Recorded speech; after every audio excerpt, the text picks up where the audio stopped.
পথ চলতে চলতে যদি পথটা হারাই ফেলেন, তাহলে তার উপরে সৃষ্টিকর্তা মহান রব্বুল ইজ্জতের পরে ভরসা রেখে আমি সামনের দিকে আগায় যান। তা আগার জায়গাতে দেখবেন যে পথের শেষে কেউ না কেউ দাঁড়ায় আছে আপনাকে পথটা দেখায় দেওয়ার জন্য। তা আমরা ওরকম একজন মানুষের সন্ধান কিন্তু পেয়ে গেলাম ভাগ্য চক্রে, ঘটনা চক্রে, যিনি অত্যন্ত যিনি সেন্ট্রালের রাজনীতি করেন, যিনি কেন্দ্রীয় রাজনীতি করেন, রাজনীতি তারপরে যুবক রাজনীতি এবং কেন্দ্রীয় পলিটিক্সের সাথে যিনি সংশ্লিষ্ট, তা সেই ব্যক্তিটাকে আজকে সবার যিনি প্রধান আকর্ষণ, উনি ঘটনা চক্রে কিন্তু আমাদের এই দুর্দশা। আমরা যখন বারবার এখানে বৈঠক করেছি, বারবার আলোচনা করেছি, দিনে রাতে বৈঠক করেছি, এইরকম এক বৈঠকে উনি ঘটনা চক্রে পথে যাওয়ার পথে ওনার সঙ্গে আমাদের পরিচয় হল। আমি দেখেছি যে আমার এই মামলা সংক্রান্ত বিষয়, কোথায় ডিএসির সঙ্গে কথা, কোথায় ব্যারিস্টারের সঙ্গে কথা বলতে হবে, কোন সেরেস্তায় গেলে কি করতে হবে না হবে, সার্বিক বিষয়ে যিনি এত ব্যর্থতার মাঝেও যিনি সময় দিচ্ছেন, সেটা হলো এইচএম দাসের, আমার মহিষাপাড়া লোহাগড়া কৃতি সন্তান। আসসালামু আলাইকুম প্রিয় এলাকাবাসী, আপনারা আমরা আজকে একটু ভালো আছেন সবাই এই রায়টা পাওয়ার পরে। আসলে আজকে আমি বক্তব্য দেবো না, বক্তব্য দেওয়ার জন্য আমি ঢাকা থেকে আসি নাই। আমি আজকে আসছি শুধু আপনাদের হাসি মুখটা দেখার জন্যে। আমি সেদিন কথা দিয়ে গেছিলাম যে আমি আপনাদের পাশে থাকবো, আমি সর্বোত্তম চেষ্টা করব, বাকিটা আল্লাহর ইচ্ছা, সব কিছুর মালিক আল্লাহ। আর আপনাদের মাঝে আসলে দুটা মিনিটের সময় নিয়ে কথা বলতে চাই। সেটা হচ্ছে, আপনারা এখানে যখন ডিসি কোপার হওয়ার জন্য প্রস্তাব দিল, যখন প্রশাসন খুব তোড়জোড় করলো, আমাদের শ্রদ্ধেয় ইমাদ চাচা তিনি আপনাদের সবাইকে নিয়ে মানববন্ধন করেছেন, এখানে মিটিং করেছেন, আপনার কত অনেক কিছু মোকাবেলা করে তিনি কিন্তু একদম নির্ভর হয়ে কি করবে দিশেহারা হয়ে গেছে। মানে আপনাদের মুখের দিকে তাকায় তিনি একদম, আমি তার মুখের দিকে তাকায় দেখলাম যে এত ক্লান্ত এবং মলিন লাগতেছে যে উনি ভাইগে মরছে এক কথায়। তা আমি ঘরের ভেতর থেকে আমি চাচারে বললাম, চাচা আসলে সবকিছুর মালিক তা আল্লাহ, যদি আল্লাহ সহায় আপনাদের এই যে দীর্ঘ 50 বছর 60 বছর 70 বছর 80 বছরের যে বসতি, আমার মনে হয় না যে এটা কেউ উচ্ছেদ করতে পারবে। আর সবকিছুর আমরা মানব জাতি সৃষ্টির সেরা জীব হচ্ছে মানব। আল্লাহ মানুষকে সৃষ্টি করেছেন, শ্রেষ্ঠ জীব হিসেবে স্বীকৃতি দিয়েছে। আবার হচ্ছে উন্নয়নটা কি, উন্নয়ন দরকার আছে, মানব সম্পদের উন্নয়ন দরকার আগে। আবার মানব সম্পদের যদি উন্নয়ন না হয়, এই ইট সিমেন্ট বালু কংক্রিটের উন্নয়ন কোনো উন্নয়ন না। সবার আগে দরকার কি উন্নয়ন। হ্যাঁ, ডিসি ইকো পার্ক আমার দরকার, আমার এলাকায় উন্নয়নমূলক একটা কাজ হবে, এটা আমিও চাই।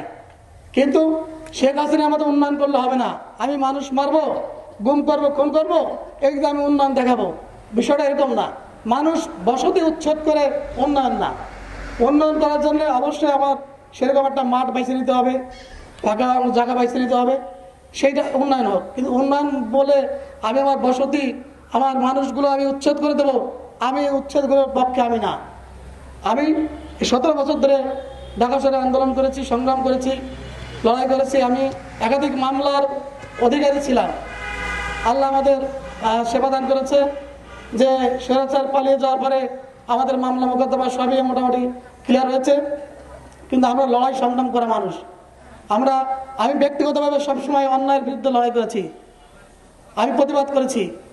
আমি চাই মানুষ বসবাস করুক, আগে মানুষের উন্নয়ন হোক, মানুষের উন্নয়ন হোক, পাশাপাশি এই আমার ইট বালু সিমেন্ট কংক্রিটের উন্নয়ন হোক, এলাকার উন্নয়ন হোক।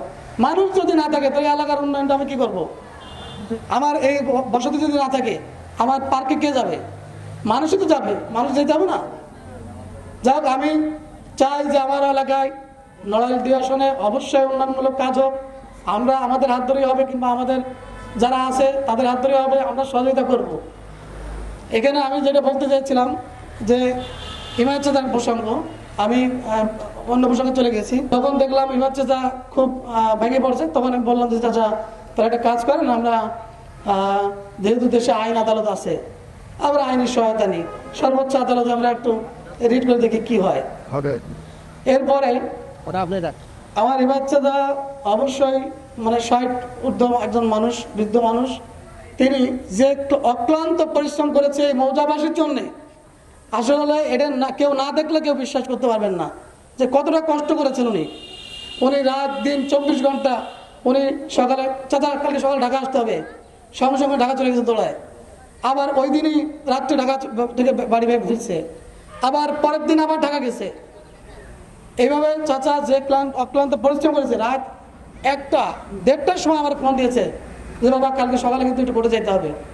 আমি চাচা অবশ্যই আমি আছি, আমি সর্বাত্মক চেষ্টা করতেছি, অবশ্যই আমরা এটা ভালো রেজাল্ট পাবো। সর্বোপরি আপনাদের কাছে, মৌজাবাসীর কাছে আমাদের আর একটা অনুরোধ, কেউ কোনো বিষয় নিয়ে উত্তেজিত হবেন না। অবশ্যই প্রশাসন আমাদের ভাই, আমাদের সহযোগিতা করবে, আমরা তাদের সহযোগিতা করব। কেউ কোনো বিষয় নিয়ে, কোনো গ্রামের ভাষায় যেটা বলে যে কান পড়া দিয়ে কেউ উত্তেজিত হয়ে রাগের বশে কোনো অঘটন ঘটাবেন না, এটা আপনাদের কাছে আমার রিকোয়েস্ট। যাক, আমি চাচা আমার একটা প্রস্তাব দিয়েছেন বক্তব্যের মাঝে যে জমির যে বিষয়গুলো, আমি অবশ্যই চাচারা আহ্বান জানাবো ল্যান্ডের যে বিষয়গুলো নিয়ে উনি ঢাকা আসবেন। আমরা আমাদের অফিস আছে, আমরা হাইকোর্টে আমাদের অ্যাটর্নি জেনারেল আছেন আমাদের বড় ভাই, পাশাপাশি আমাদের অনেক লয়ার আছে। আমরা ওনাদের সাথে বসে যে ধরনের ফয়সালা করা যায় জনগণের পক্ষে, মৌজাবাসীর পক্ষে, আমি কথা দিচ্ছি আমি সর্বোচ্চ চেষ্টা করে এবং আমি একটা ভালো রেজাল্ট আনবো ইনশাআল্লাহ। আমি এই যে সেই কাঙ্ক্ষিত সেই 2 মাসের স্টে অর্ডার আমি মানে গুরু দায়িত্বের সাথে চাচা আমার দায়িত্ব দিয়েছিল, আমার আনার জন্য আমি চাচারে দিয়ে দিলাম।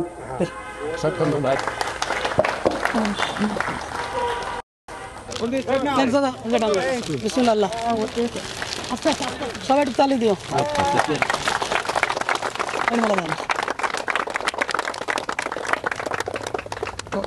যাকে বিজয়টা আসছে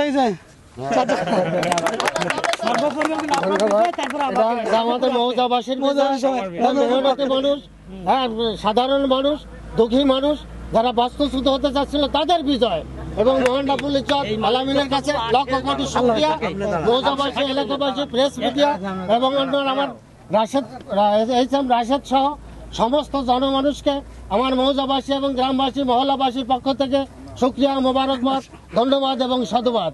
সবাই আমরা মিলেমিশে আগামীর পথ চলা, সবাই সবার সহযোগিতায় থাকবেন এবং আমরা থাকবো ইনশাল্লাহ। মৌজাবাসী আপনাদের সহযোগিতা থেকে বঞ্চিত হতে চায় না এবং আপনারা আমাদের সহযোগিতার থেকে, আমাদের সাড়ার থেকে বঞ্চিত হবেন না ইনশাআল্লাহ। ধন্যবাদ। মানে আমরা চাই যে এর পরবর্তীতে যদি আমাদের গোপালগঞ্জ জেলা প্রশাসক কিংবা প্রশাসন কোনো ধরনের কোনো পদক্ষেপ নাই, যেহেতু মহামান্য হাইকোর্টের আদেশ, অবশ্যই মৌজাবাসী যারা আছে তাদের সাথে আলোচনায় সাপেক্ষে একটা সমঝোতা আসবে। নামাজ পড়বেন, দোয়া করবেন, সবকিছুর মালিক আল্লাহ, মানে সবকিছুর মালিক কিন্তু আল্লাহ। নামাজ পড়বেন, বেশি বেশি দোয়া করবেন। এখানে আপনাদের মাটি, এখানে আপনাদের নারী, সবকিছু আপনাদের। আর সর্বোপরি ওনাদের একটু দোয়া করেন। সবচেয়ে কষ্ট করছে আমার চাচা। এই বিজয় জনগণের, এই বিজয় মৌজাবাসীর।